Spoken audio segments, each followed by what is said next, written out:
Good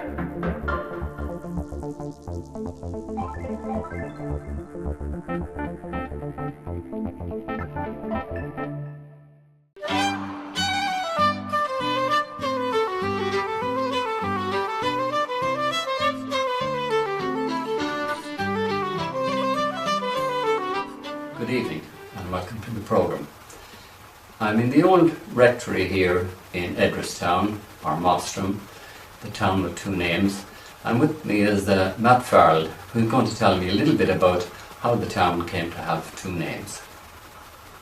Yeah, well, as you said, Desi, we're here in Mostrim, frontier to the Elder Tree, and that name was anglicised to Mostrim, or to Mostrim, and then it later became Edgeworthstown. And the reason it was called Edgeworthstown is that the Edgeworth family moved here in the 1500s, the mid-1500s, and the town grew up around the estate. And it continued to have that name locally until 1935, when the Traders Association felt that the official name should be changed back to Mostrim. And they held a plebiscite here in the town, and as a result of it, the local authority, Longford County Council, officially changed the name from Edgeworthstown to Mostrim, and it continued to have that name officially until 1974, when the Local Government Act again reverted the name back to Edgeworthstown. Although for all this time some people called it Mostrim and some people called it Edgeworthstown. Which was probably very confusing. Very confusing. Yeah, and then when it was changed back in 1974, CIE would have continued to have used the name on the signs down at the railway station and in their literature that the train came to Mostrim, and this was the case up until the late 1990s. And again, going back to why it was called Edgeworthstown, there was only a little parish here. It was only a town's land, and then the Edgeworths came here in the 1560s, mid-1560s. They were granted land here by James I. They built a castle out in Cranley, and the castle was burnt down, and then they built a house here in the town, the house we know today. And then there was a new house. The existing house was built in 1720 by Richard Edgeworth, and he would have been a grandfather of Maria Edgeworth. And that's the house that we know today, and the wall gardens are still there. It remained in the Edgeworth family until 1935, when it was bought at auction by Bernard Noonan. And he donated 50 acres of land plus the house to the Sisters of Mercy, who established a school there, a secondary school, and a maternity hospital. There was a lot of famous people came to that house over the years. Yeah, that house would have entertained a lot of famous people over the years. Sir Walter Scott visited Maria Edgeworth in September of 1825. William Wordsworth visited her in 1829. William Herschel, who was the astronomer. So there were a lot of famous people came here. Indeed, when the St. Mary's Church, the Catholic Church, was consecrated, Cardinal Cullen came to Edgeworthstown here. He was one of the distinguished guests. And an unusual event in that the Edgeworth family, the Protestant family, entertained all of the guests up in Edgeworthstown House, which was a very nice gesture at the time. The Edgeworths were a very advanced and forward-thinking family. Richard Lovell Edgeworth, a very famous man, he had a great interest in education, and he established 7 schools here in Edgeworthstown, and one of them on the main street was a boarding school. It had 500 pupils, and it was interdenominational. And we talk and hear about it on the radio every day or on the television about educate together, and new schools educate Yes. together, and different denominations. Edgeworth, 200 years ago, had... Very forward-thinking man. That's right, yeah, had Yeah. established a school system like that. And then Mariah Edgeworth, she was one of the most famous Irish writers. That's right, yeah. His daughter, Mariah, she wrote in a style, it was called, Sir Walter Scott called it, she was the first regional novelist of her kind, in that she wrote about the people and the countryside that she actually saw here. And I suppose people had an adversity to landlords and everything else. It's easy for us to say it now, but suffered under them.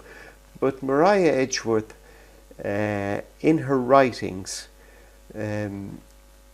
gave a more accurate picture of the Irish people to a British audience than anyone ever had done beforehand. And Sir Walter Scott, when he had read her writing, said that if he could do something for Scotland, the same as Mariah Edgeworth had done for Ireland, he would have done a fine day's work. And the result was his works Waverley, which we all know of today, you know. And the Abbey Edgeworth. Yeah, the Abbey Tell me a Edgeworth, little bit about him now. well, the Abbey Edgeworth, a very interesting story in that Robert Edgeworth was the rector here in this building that we're sitting in here this evening, and he wrestled with his conscience about who was right, whether it was the Protestants or the Catholics. And he would have been a member of a staunch Protestant family, the Edgeworth family. And he converted to Catholicism, and indeed at that time he had to flee Ireland, went to France. His son, the Abbey Edgeworth, became a priest. He administered to the poor. Again, I suppose a trait in the Edgeworths, that they were always working for the betterment of people. And he was administering to the poor in France when the French royal family heard of his exploits as such, and they invited him to be their personal confessor.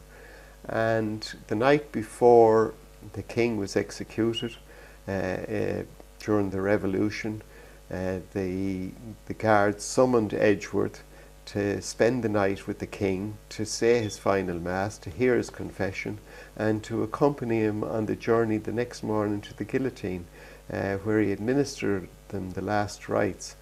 And he stayed loyal to the French royal family until he died. They were in exile in Russia. Yes. Again, when we speak about this house, it has more history than just the Edgeworths, in that there was a Reverend Patrick Hughes was a rector here, and he gave education, early education, to Oliver Goldsmith. And again, there's a very interesting story in that Goldsmith, on his way home from here, he was going to Ballymahon, where his home was just outside of Ballymahon, and he took a wrong turn and ended up in Ardagh.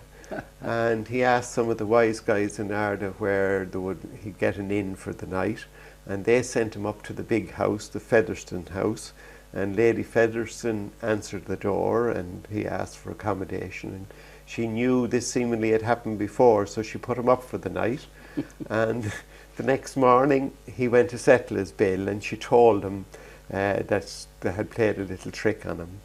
And Goldsmith later went on to write his famous story, A Mistake in the Night, and that later became She Stoops to Conquer. And that all originated when he was on his way home from the house where we're sitting here now. A lot of history attached to a lot of this history, area. yeah. And then then Oscar Wilde's sister, her aunt Margaret Noble was the wife of the rector here, and when she was 9 years of age, she wasn't well, and she was sent down from Dublin to recuperate here in Edgeworthstown with her aunt, and unfortunately she died, and is buried in the graveyard next door to us here. There's a new heritage trail here in Edgeworthstown at the moment. Been going for how long? 12 months or? Yes, it was officially opened on the 21st of May this year, Yeah. and we felt we have a great heritage here in Edgeworthstown. We have the written heritage, we have the verbal heritage, and we have the built heritage, in that we have access to the Edgeworth house, the ancestral home of the Edgeworth, and there's a wall garden there, and that's fully restored.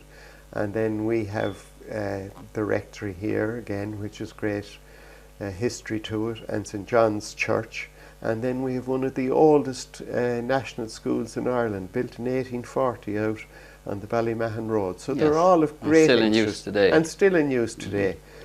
We've had a number of visitors from historical societies, and they've all been very praiseworthy of what we have achieved here in Edgeworthstown and what we have to offer the visitor. Yes, indeed. And I suppose it's only fitting that I should congratulate you on and the rest of the team in the Town Development Association for the wonderful win you had on the Pride of Place Awards. Yeah, I suppose the award came to the Development Association, but there's a lot more people involved. All of the groups, the Tidy Towns groups, and all of the groups here in town are working very hard to make Edgeworthstown a pleasant place to live in.